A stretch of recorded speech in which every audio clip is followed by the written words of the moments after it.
Gjykata kushtetuese hoqi pezullimin e zëvendës kryeministres dhe vendosi ta gjykojë çështjen në themel në fund janarit. Në aspektin ligjor u eliminua një precedent unik në botë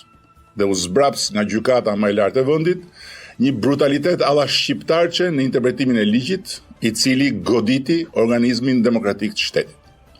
Ndërsa në aspektin ndërinstitucional, kjo befasi antikushtetuese dhe antidemokratike, ku një prokuror dhe një gjykatës morën kompetencat e kryeministrit, presidentit, parlamentit, duke tollovitur shtetin dhe duke kthyer një proces ligjor në një gjyq partizan jashtë kornizës ligjit, kërkon me dorëmos një reflektim po kaq ndërinstitucional.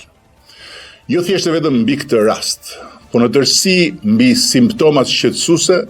të ushtrimit me papërgjegjshmëritë pavarësisë pushtetit të drejtësisë,